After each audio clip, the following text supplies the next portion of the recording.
Assalamualaikum warahmatullahi wabarakatuh. Selamat datang di Koki MP, Komunitas Kajian Ilmu Manajemen Pendidikan. Baik lagi dengan saya Nasya Fakira, mahasiswi Prodi Manajemen Pendidikan Angkatan 2020A. Video ini dibuat untuk memenuhi tugas mata kuliah Manajemen Pemasaran Jasa Pendidikan yang diampu oleh Bapak Amril Muhammad selaku dosen UNJ. Nah, di video kali ini saya akan membahas tentang analisis lingkungan pemasaran. Yuk, simak videonya. Analisis lingkungan pemasaran. Definisi lingkungan pemasaran. Sebelumnya, kita perlu mengetahui apa itu lingkungan dan pemasaran. Lingkungan merupakan kondisi di sekitar yang memiliki keunikan, perbedaan, karakteristik, potensi, ancaman, dan manfaat yang berbeda-beda, di mana kondisi tersebut akan melahirkan timbal balik yang sesuai dengan apa yang terjadi. Sedangkan pemasaran merupakan suatu aktivitas yang dilakukan untuk memenuhi keinginan dan juga kebutuhan dengan adanya proses pertukaran. Nah, faktor yang terpenting dalam konsep ilmu pemasaran itu adalah permintaan, keinginan, produk, kebutuhan, transaksi, pertukaran, dan pasar. Nah, dari pengertian tersebut dapat disimpulkan bahwa lingkungan pemasaran merupakan para pelaku dan berbagai kekuatan yang berada di luar pemasaran yang mampu mempengaruhi kemampuan usaha atas suatu perusahaan dalam meraih tujuannya. Nah, lingkungan pemasaran ini terbagi menjadi dua, yaitu internal environment dan external environment. Lingkungan internal environment merupakan lingkungan yang berawal dari diri sendiri atau perusahaan sendiri, baik dari pekerja, kebijakan perusahaan, struktur perusahaan, aset pokok, dan lain sebagainya. Semua faktor yang berada dalam lingkungan ini dapat dikontrol dan diatur sedemikian hingga sesuai dengan keadaan. Sedangkan external environment merupakan lingkungan yang dipengaruhi dari luar, karena pengaruh luar ini sangat banyak, sehingga dilakukan generalisasi dan dikenallah istilah microenvironment dan macroenvironment. Microenvironment ini terdiri dari faktor-faktor yang berkaitan secara langsung dan memberikan efek dalam jangka waktu pendek. Nah, biasanya faktor tersebut berinteraksi secara langsung atau berada pada industri yang sama. Contohnya seperti pelanggan dan supplier. Bahkan pesaing pun juga termasuk dalam lingkungan ini karena akan berpengaruh langsung dengan kita.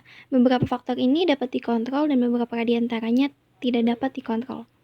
Selanjutnya ada macro environment. Nah, sebelumnya di micro environment itu mempengaruhi dalam jangka waktu pendek, sedangkan macro environment ini mempengaruhi dalam jangka waktu yang panjang. Nah, pada umumnya faktor ini tidak berinteraksi secara langsung. Kebanyakan faktor ini berlingkup nasional ataupun global yang mempengaruhi industri. Nah, lingkungan makro ini masuk di dalamnya hukum, ekonomi seperti inflasi dan juga teknologi seperti internet. Macro environment ini tidak dapat dikontrol, tapi masih dapat mempengaruhi industri tersebut. Kemudian ada pelanggan atau customers.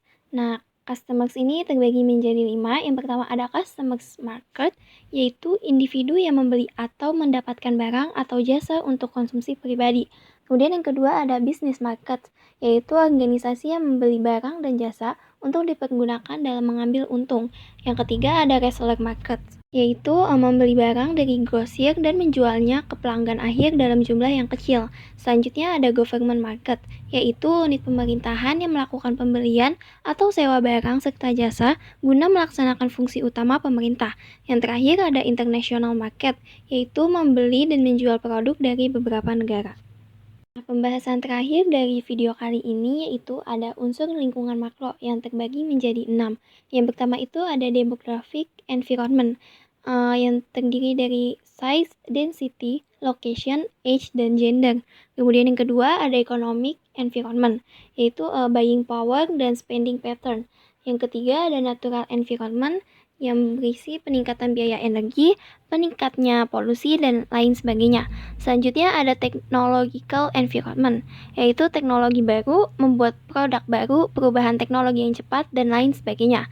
Selanjutnya ada political environment, yang berisi hukum, perubahan pemerintah, golongan berpengaruh, dan lain sebagainya.